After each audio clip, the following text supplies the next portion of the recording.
J'ai été renié par toute ma famille après avoir été faussement accusé d'avoir couché avec la fiancée de mon cousin. Maintenant, la vérité a enfin éclaté. Sérieusement, comment ma vie a-t-elle pu en arriver là? Je n'arrive même pas à réaliser. Ma famille m'a renié, mes amis m'ont tourné le dos, et je suis même banni de mon pub préféré. Je jure que je n'ai rien fait pour mériter ça. Bon, laissez-moi commencer par me représenter. Je m'appelle Alex, et voici l'histoire de l'enfer que je vis et qui a commencé il y a environ 3 mois. J'avais l'honneur d'être l'un des garçons d'honneur de mon cousin, Ethan, qui allait épouser Chloé. Chloé était l'une de mes amies les plus proches depuis que nous étions tout petits à jouer sous les arroseurs. Le jour du mariage est arrivé, et j'étais occupé à diriger les invités vers leur siège.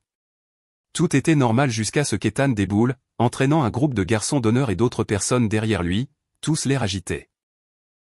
Ethan m'a regardé et a grogné, « Alex !»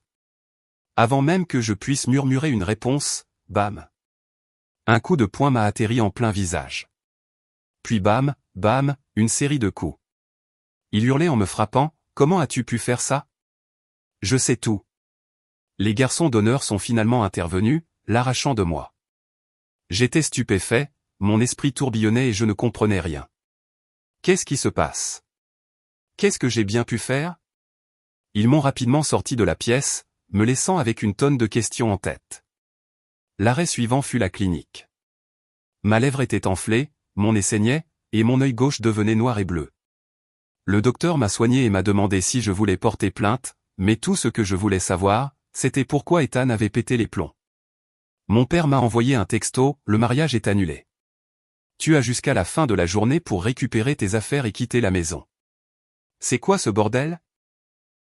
Je ne vivais plus chez mes parents depuis des mois, mais j'y gardais encore quelques affaires.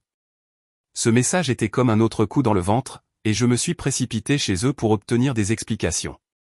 Quand je suis entré dans la maison, mes parents, mes frères et sœurs me fixaient comme si j'étais un criminel. C'est là que j'ai compris, on m'accusait d'avoir couché avec Chloé, la future femme d'Ethan. Quoi? J'étais sous le choc. J'ai immédiatement nié, mais personne ne m'a écouté. Mon frère m'a jeté un sac contenant mes affaires à mes pieds et m'a mis à la porte. Dégage. Et ne reviens jamais. J'étais complètement désorienté, ne sachant pas ce qui se passait ni d'où ça venait. J'ai essayé de contacter Ethan pour une explication, mais il avait bloqué mon numéro. Appeler n'importe qui dans la famille se soldait par des cris ou un raccrochage au nez. J'ai finalement décidé d'appeler Chloé. Le premier appel fut une catastrophe. Nous crions tous les deux et nous nous rejetions la faute, mais une fois calmés, nous avons réalisé que quelque chose n'allait pas. Nous étions tous les deux pris au piège, mais nous n'avions aucune idée de qui avait dit ça, ni pourquoi. Pour éviter d'aggraver les choses, nous avons convenu de ne pas nous voir en personne et de communiquer par texto et email pour reconstituer le puzzle. Peu importe nos efforts, nous nous heurtions constamment à des impasses. Tout le monde croyait que nous avions une liaison, mais quand nous demandions des preuves, il restait muet. Quand j'ai finalement réussi à parler à Ethan, il m'a demandé de prouver que je n'avais pas couché avec Chloé. J'étais abasourdi. Ma famille a coupé les ponts, mes connaissances m'ont tourné le dos, et même mes cafés et pubs préférés refusaient de me servir. Il s'est avéré qu'Ethan avait des relations un peu partout et n'hésitait pas à s'en servir. Après qu'Ethan a quitté son appartement, la famille de Chloé l'a abandonné et ses amis se sont évaporés. Pour couronner le tout, ses collègues lui rendaient la vie impossible. Je n'en pouvais plus, alors j'ai dit à Chloé que je quittais cette ville sans avenir. Elle a accepté, et nous avons décidé qu'il valait mieux que nous prenions des chemins séparés et que nous recommencions nos vies ailleurs. Retour en arrière, 5 ans plus tard. Cela fait 5 ans que je n'ai pas eu de vraie conversation avec ma famille. 5 ans depuis le quasi-mariage de mon cousin Ethan. À l'époque, on m'avait accusé d'avoir couché avec Chloé, sa future femme. Ces accusations étaient complètement inventées, mais qui s'en souciait? Ethan m'a frappé devant tout le monde, le mariage a été annulé, et toute ma famille m'a tourné le dos. Au début, j'ai essayé de laver mon honneur, les suppliant de me croire, mais après un certain temps, j'ai réalisé que c'était inutile. Alors, j'ai tout laissé derrière moi et j'ai déménagé. Chloé a vécu la même chose. Sa famille a également cru au mensonge et l'a renié. Elle a donc, elle aussi, décidé de repartir à zéro, mais dans un autre état. Les accusations incessantes et les commérages m'épuisaient, alors j'ai décidé de couper tous les liens avec les gens de mon ancienne vie, à l'exception de Chloé. Elle était la seule à comprendre pleinement ce que j'avais traversé. Nous sommes restés en contact via les réseaux sociaux et quelques appels téléphoniques occasionnels, mais c'était tout. Depuis 3 ans, je suis avec Olivia, une femme extraordinaire. Je lui ai raconté toute l'histoire avec Chloé, chaque détail douloureux. Étonnamment, bien qu'elles ne se soient jamais rencontrées, Olivia et Chloé s'entendent à merveille. Elles partagent même une passion pour un G-game. Une semaine sur 2, elles se connectent sur Zoom, sirotant du vin et grignotant, tout en discutant de livres et de la vie. C'est incroyable. Olivia et moi sommes invités au mariage de Chloé le mois prochain, ce qui sera la première fois que je la verrai en 5 ans. J'ai aussi de grands projets. Je vais demander Olivia en mariage. Pas au mariage, ni même pendant ce voyage. Je ne veux pas faire de l'ombre au grand jour de Chloé. Mais la perspective de partager ma vie avec Olivia se renforce de jour en jour. Alors, pourquoi je vous raconte tout ça? Parce que la semaine dernière, quelque chose s'est produit qui m'a choqué jusqu'au plus profond de mon être. Un fantôme du passé a décidé de refaire surface. Mise à jour. Ce jour-là, Olivia était en télétravail. Elle le fait souvent ces derniers temps quand elle ne veut pas affronter les embouteillages. Son travail est assez flexible. Je n'ai pas cette chance. Olivia m'a contacté vers l'heure du déjeuner. Elle m'appelle rarement quand je suis au travail, donc voir son nom s'afficher sur mon téléphone en pleine journée m'a semblé suspect. Sa voix était tremblante lorsqu'elle m'a raconté ce qui s'était passé. Après être sortie déjeuner dans notre restaurant de shawarma préféré, elle est rentrée et a trouvé une lettre collée sur la porte, « Il faut qu'on parle. Je reviendrai ce soir. » Bien qu'il n'y ait pas de signature, elle a supposé que c'était pour moi, car mon nom était sur la porte. Olivia était terrifiée par le mot, alors elle a verrouillé toutes les portes et est restée à l'intérieur toute la journée. Quand elle m'en a parlé, j'ai demandé à partir plus tôt du travail et je suis rentré en vitesse. Nous sommes restés éveillés tard ce soir-là, attendant de voir qui avait laissé le mot. Et même si je ne pensais pas que c'était nécessaire, je n'ai rien dit quand Olivia a attrapé une batte de baseball et l'a posée à côté du canapé. Elle était clairement sur les nerfs, et je ne voulais pas empirer les choses. Mais personne n'est venu, et la nuit fut silencieuse. Pendant les 2 jours suivants, rien ne s'est passé. Pas de notes étranges, pas de visites inattendues, juste un silence bizarre et inquiétant. Puis, le soir du 3e jour, la sonnette a retenti. J'ai ouvert pour voir un homme debout, l'air épuisé, comme s'il n'avait pas dormi depuis des jours, et sentant légèrement l'alcool. « Salut Alex », a-t-il commencé, sa voix rauque et familière. Ça fait un bail. Un frisson m'a parcouru l'échine dès qu'il a parlé. J'ai reconnu la personne en face de moi, c'était Ethan. Honnêtement, je ne voulais pas laisser entrer Ethan. La dernière fois que nous nous étions parlé, il m'avait presque jeté un verre de bière au visage. Alors, quand il est apparu à l'improviste, je n'étais pas vraiment prêt à lui dérouler le tapis rouge. Voici comment s'est déroulée notre première discussion. « Ethan, tu ne m'invites pas à entrer ? » Moi, non, je ne crois pas que ça va arriver. Ethan, d'accord, c'est juste. Je suis venu m'excuser. Je connais la vérité maintenant. Moi, j'accepte tes excuses. Au revoir. J'allais claquer la porte, mais il n'allait pas abandonner si facilement. Ethan, attends. Tu ne vas pas me laisser t'expliquer ? Moi, pas vraiment. Une explication aurait été utile à l'époque, avant que tous ceux que j'aimais ne me tournent le dos. Mais à quoi bon maintenant ? Ethan, d'accord, tu marques un point. Mais j'aimerais quand même m'excuser auprès de Chloé. Peux-tu me donner ses coordonnées ? Ma réponse, je pourrais, mais je ne le ferai pas. Ethan, allez, Alex. Je veux juste m'excuser auprès d'elle. Moi, je lui dirai que tu essaies de la contacter.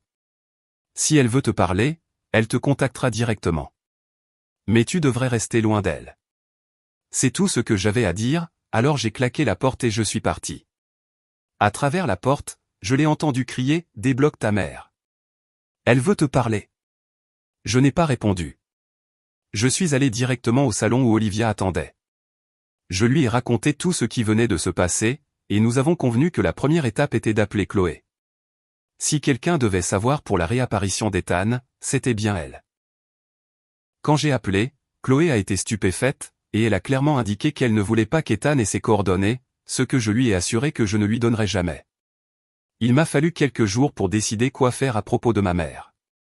Finalement, j'ai débloqué son numéro et lui ai envoyé un simple message, « J'ai entendu dire que tu voulais me parler. » Quelques minutes plus tard, mon téléphone a vibré, un appel entrant. Je l'ai laissé sonner et j'ai répondu par texto seulement. Pas d'appel.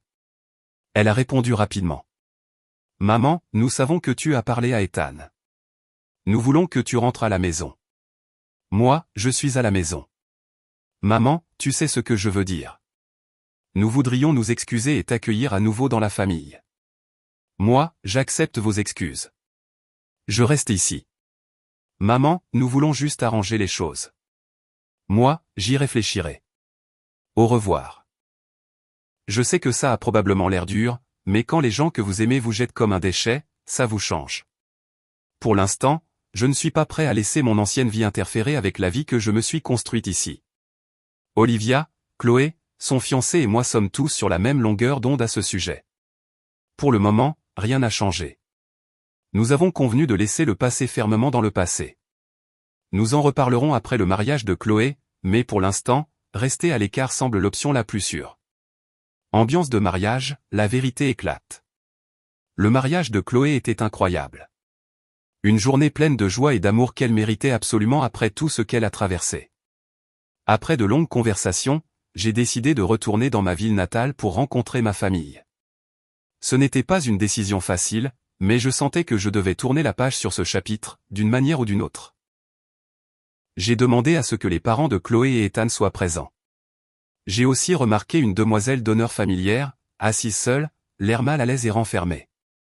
Je n'arrivais pas à comprendre pourquoi elle me semblait importante, jusqu'à plus tard, lors de la réunion. Quand je suis arrivé à la réunion, ma mère a immédiatement essayé de me serrer dans ses bras, mais je l'ai gentiment arrêtée et j'ai gardé une distance de sécurité. Avant que quiconque puisse dire quoi que ce soit, j'ai sorti mon téléphone, activé le haut-parleur et l'ai glissé dans la poche de ma chemise. Chloé est en ligne, ai-je déclaré.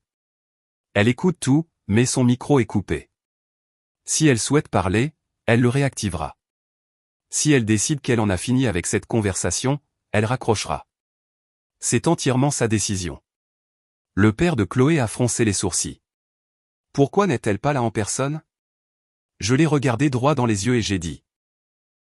Parce qu'elle m'a dit la semaine dernière qu'elle ne se sentait pas en sécurité après ce qui s'est passé il y a 5 ans. Pourriez-vous lui en vouloir? Ce jour-là, Ethan ne s'est pas contenté de me frapper, il a aussi giflé Chloé et ne lui a même pas donné la chance de se défendre. En entendant cela, le visage d'Ethan est devenu pâle et un murmure d'inquiétude a parcouru la pièce. Finalement, ils ont commencé à décrire ce qui s'était passé. 2 ans après le scandale, Ethan a épousé Megan, la demoiselle d'honneur que j'avais remarquée au mariage. Leur mariage a été difficile dès le début, avec des disputes constantes. Au cours de l'une de ces disputes, il y a environ 6 mois, Megan a gaffé et a admis qu'elle avait saboté la relation de Chloé avec Ethan, pour ensuite en entendre parler tout au long de leur mariage. Megan a avoué que c'était elle qui avait dit à Ethan que Chloé avait une liaison avec moi. Elle a prétendu l'avoir vue, mais n'a fourni aucune preuve. Elle a tout inventé pour les séparer. Quand Ethan a porté cette accusation à la famille, tout le monde l'a cru sans poser de questions. Ils ont supposé qu'il ne gâcherait pas son propre mariage sans une bonne raison, et ils ont simplement pris la parole de Megan pour parole d'évangile. Ils n'ont pas pris la peine de me parler, ni à Chloé. Ils ne nous ont pas donné la chance de nous expliquer ou de nous défendre. Maintenant que la vérité était révélée, ils voulaient s'excuser, arranger les choses et nous accueillir à nouveau dans leur vie. Je suis resté assis un moment, réfléchissant à ce que je venais d'entendre, avant de me tourner vers Megan. Laissez-moi voir si j'ai bien compris. Tu voulais tellement être avec Ethan que tu as détruit la vie de Chloé pour l'écarter. Tu as bâti ton bonheur éphémère sur des mensonges, en trahissant ceux qui te faisaient confiance. N'étais-je qu'un dégât collatéral? Qu'est-ce que ça fait de savoir que tout ce que tu as construit est basé sur la douleur de quelqu'un d'autre? Ensuite, j'ai regardé Ethan. On a grandi ensemble, mec. Chloé, toi et moi, on était comme une famille avant même de le devenir. Mais au lieu de venir nous voir, tu as simplement cru à ces mensonges et tu as détruit nos vies. Comment as-tu pu faire ça? Finalement, je me suis adressé aux parents de Chloé et aux miens. À vous deux, je poserai la même question. Vous nous avez élevés. Je pensais que vous saviez qui nous étions. Mais dès la première plainte, vous n'avez même pas engagé une conversation civilisée. Vous n'avez pas cru que nous méritions la chance de nous défendre. Vous avez simplement supposé le pire et nous avez balayés. Comment avez-vous pu faire ça? Personne n'a rien dit. Ils sont restés assis là, en silence. Après une longue pause, j'ai continué, je sais où j'en suis avec vous tous maintenant. Vous avez clairement montré il y a 5 ans que vous ne pensiez pas que Jean valait la peine.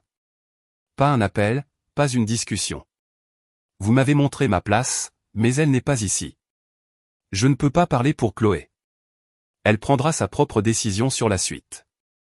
Si elle accepte vos excuses, elle vous contactera, mais n'y comptez pas trop.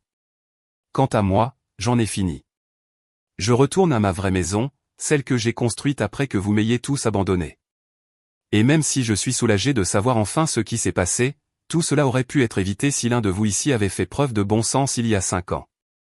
Peut-être que cet endroit ressemblerait encore à un foyer. Je suis sorti, j'ai de nouveau bloqué leur numéro et j'ai contacté Chloé pour m'assurer qu'elle n'avait rien manqué de crucial. Nous avons tous les deux décidé que c'était la fin de l'histoire et que nous resterions sans contact avec toutes les personnes impliquées. Le lendemain matin, en quittant la ville en voiture, j'ai ressenti un sentiment de clôture. Ce serait la dernière fois que je reviendrais ici. Mon avenir m'attendait à la maison, avec Olivia. J'avais déjà la bague, et il était enfin temps de lui demander de m'épouser. Objectif fiançailles, un nouveau départ. Et c'est ainsi que ma vie a tourné une nouvelle page. Après toute la douleur et la perte, j'ai trouvé le vrai bonheur. J'ai appris que la famille, ce n'est pas toujours une question de sang, mais les gens qui vous aiment et vous acceptent sans condition. J'ai appris que la vérité finit toujours par triompher, même si cela prend beaucoup de temps. Et j'ai appris que, peu importe ce que la vie vous réserve, vous pouvez toujours vous relever et construire une vie meilleure. Merci d'avoir suivi cette histoire. Si vous n'êtes pas encore abonné, n'hésitez pas à le faire et à cliquer sur la cloche de notification pour rester informé d'autres histoires de vie choquantes qui se passent dans le monde.